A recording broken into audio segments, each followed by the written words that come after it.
Hey guys, what's going on? It's Joker88. Today we are going to go ahead and install the spacers for the Alfa Romeo 4C.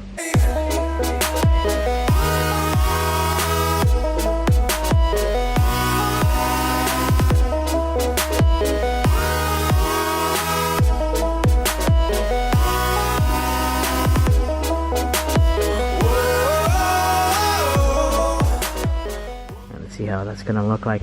I got all this stuff from Madness. We got all these things from Madness Autoworks, and if you guys are interested, check out I'll put a link on their website.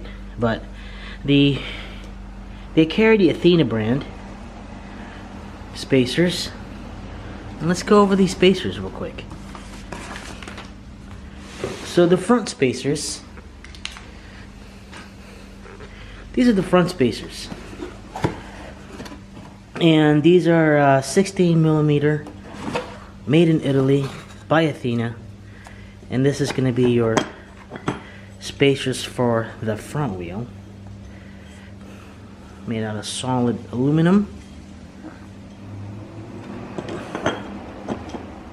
and it does comes with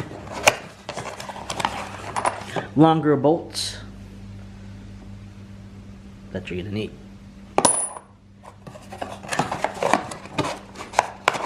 So that's the front. The rear we have the 25 millimeters, a little bit wider, but this one's a little bit more trickier to install. Today, when we do the installation today, I'm gonna go ahead and do a like a point of view, so you guys can see how we get this thing installed. As you don't see a lot of installation videos, DIY videos on the Alfa Romeo 4C. So I want to help you guys out and learn from my mistakes. So here is the spacers. If you put the spacers side by side, you can see the thickness and the difference. So one side is 16 millimeter and the other side is 25 millimeters. As you can see, the size difference there, the width, and it's a little bit different here too, because here, look at this. You have like inside on the rear, you have threaded holes. What is that for, you may ask? Well, I'll tell you what it's for. These are gonna come. The rears are gonna come with these lugs, I guess they're called lugs. These lugs are gonna go in here, right? Not the one that's threaded, and that's gonna mount onto the axle of the car, and then your stock bolts are gonna be mounted there. But you'll guess we'll see it when we're doing this thing together. So why don't we go have some fun and let's do this.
mean, the first wheel kind of gave me a little bit of problems because I didn't know how to set it up. But thank God I called Madness yesterday and I asked them how I'm going to install the rears, because that's the one I was kind of worried about. The front was kind of straightforward except for that retaining screw that holds the plate in place that I needed to replace. So now I was kind of trying to put it in there. It wasn't going in flush because of the bolt head. So that's that, man. So what do you guys think, man? It does look a lot better, especially the rear. The rear was the one that I had problems with. Well, not really problems with. It's just, it feels that it flares out too much, and then there's too much. The wheels are pretty much sucked inside. So that was kind of a bummer. But looks like right now it's all set. So the last thing I'm gonna do is I'm gonna go ahead and test drive it, retorque the bolts to specified torque, and that's that, man. And then we'll see how it goes. So thanks for watching our videos, guys. Thanks for liking and subscribing, guys, and I'll talk to you guys in our next video, man. Later. Thank you.